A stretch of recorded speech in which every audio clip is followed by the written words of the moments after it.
Hey everyone, Dr. Bob Rowe. Out of all the videos I've been doing, this is probably the most important one.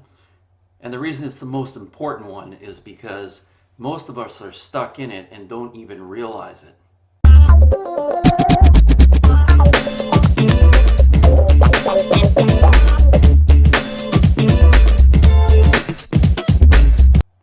So, what's the problem? The problem is what we call the institutional problem.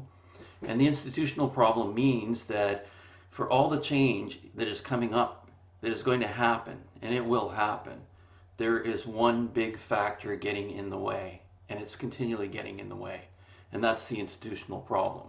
And I'll give you one example of what happened to me in 1999 as a result of the institutional problem. When I was in the College of Chiropractors, I wanted to suggest that we do something different than our regular advertising programs, and I suggested that we do a CD and put all the information that we had on chiropractic and circulate it to the different libraries at the time. I had a couple of college students, university students in computer sciences, that were going to do it for me for almost nothing. They turned me down. Now look where we are today in how we spread information. That's part of the institutional problem. And what I want you to really think about while you listen to this amazing person who's done the research on it, think about what are those institutions that you're seeing. I know in chiropractic we see the Workmen's Compensation Board, or what they call WorkSafe now, the ICBC, the government, everything getting in our way because they're so used to doing things the way they do it, they can't see it any other way. So the most important point out of this is to take a look at yourself and ask yourself, as you're looking at all these institutions that are getting in the way, are you supporting those institutions? And if you are you going to do something about it? I hope you do.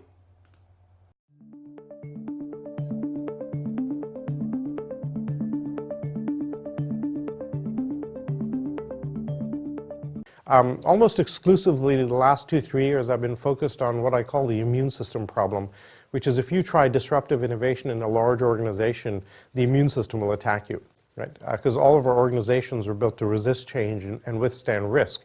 And we're finding now that that's the high order bit. How do we deal with that?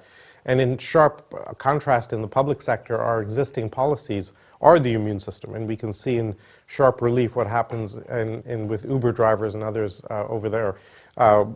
Literally life-threatening in some cases. And so that's kind of most of my work right now is how do you deal with the immune system problem. Maybe the strangest phone call I've received is from the Vatican. The Pope has the oldest immune system in the world, and as he tries to update that organization, he has some interesting challenges on his hands. We are in a frickin' mess as technology is a forcing function that is causing massive disruption in all of our institutions and all of our societal structures. And so we need to figure that out. And our existing leaders, my thesis is our existing leadership can't do it. They were too stuck in the way they did things before. If you're in the leadership position in a big automotive company, it's because you've been doing things for 30 years in that particular way. Right. And you have deep insight into that world. And now we have autonomous cars coming, we have other mechanisms coming. None of your experience applies. And the same thing is happening in government. And so I'm thinking about, okay, we can talk about how you change leaders, but we actually need to change all of our institutions. And so I'm focused today now on how do you update our institutions like education, voting systems, democracy is broken, I would even argue. And so how do we deal with that? Wow. No small undertaking. The title of the talk is, how do you fix civilization? Yeah. So I think it's one thing to do this on like a company level, right? Yes. And that's complex enough, but how do you do it in like more the societal level? So I've got kind of 3 buckets in my world right now.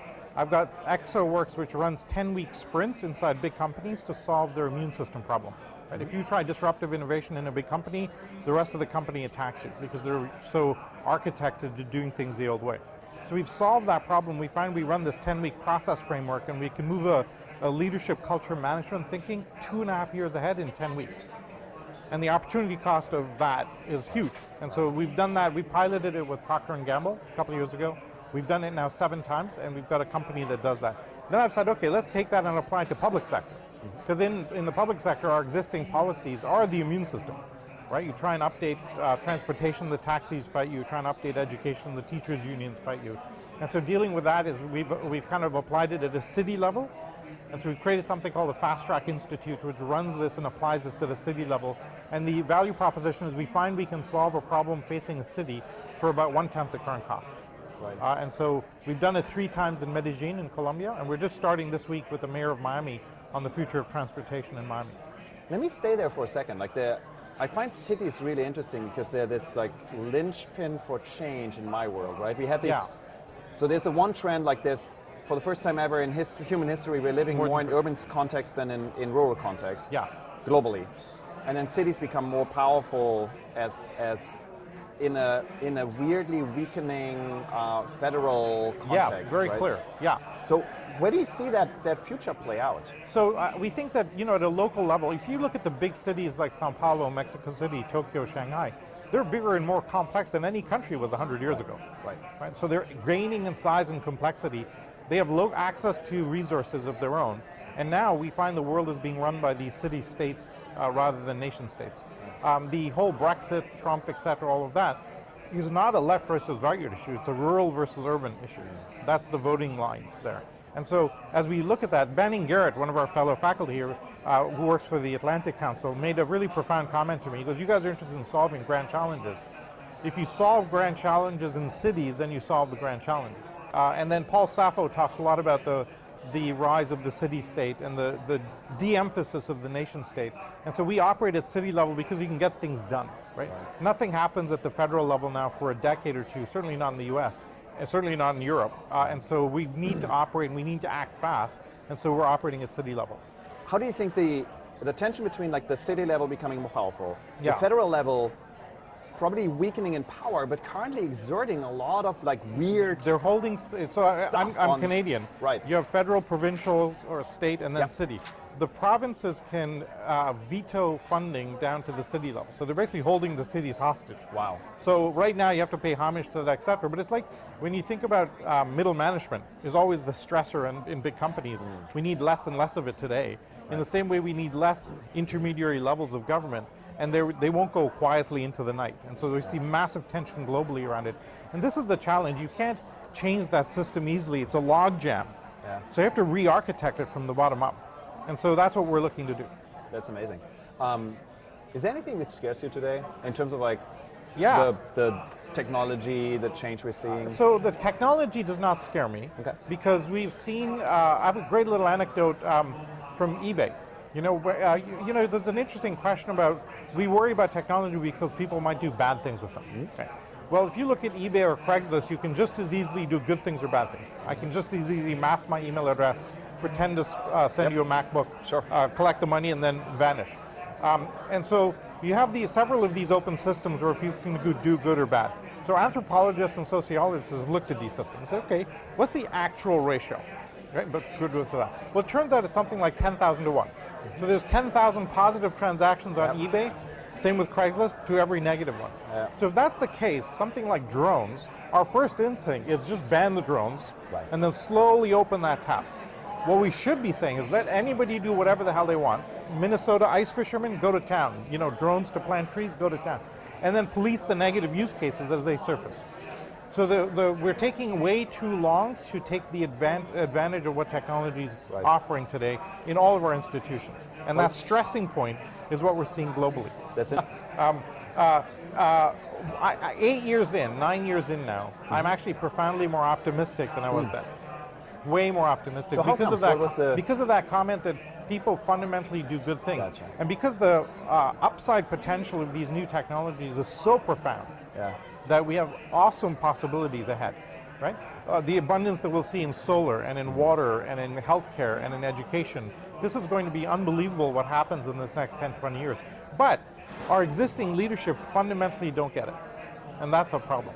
So do you think there's hope for educating those, like taking No. on with? Wow. Okay. No, you cannot. It's like teaching an old dog new tricks. They're too stuck in their old patterns. What you have to do is actually create new leaders. So it's a bit like the French Revolution. Yeah, you actually totally need to, but it doesn't need to be violent. Yeah, no, I understand. At the very least, we have generational change, Yeah. right? But you look at somebody like Vitalik Buterin, right? This is a guy re-architecting the world from the bottom up using completely new technologies. And if you're a 50-year-old banker at the World Bank, you cannot get your head around what's new. I think there's some bylaw, by the way, that says you have to be under 25 to deal with the blockchain. It's written in some code somewhere, yeah, for right? sure. Like none of us freaking get it. We can barely spell it. So as we see this new world order, I think what we should be doing is finding those people and just turn the goddamn world over to them. I mean, they'll figure it out. Right. And most of the time, we're the problem, right? And we're kind of stuck with, well, that's dangerous, that's careful. The world is too different today to deal with it. It's fascinating to see some big companies, Fortune 500s, now have very, very young people in very strong positions working directly with the CEO exactly for that reason, right? Because the CEO is like, 50 plus and says like, I don't know. Yeah, like I barely know how to use my phone, right? That's right. Going back to eBay, I love the story about the CEO realizing in 2011, 2012 that the company was in deep trouble, hiring the young kid and saying, go to Australia. Right. Go off to the edge, come back, and then we'll implement whatever you do. And to think about the courage that takes, and their market cap went up $50 billion in 6 months. Yeah. That's an amazing story, and we see more and more of that. But we need to see 1,000 times more, not like a little story here or there.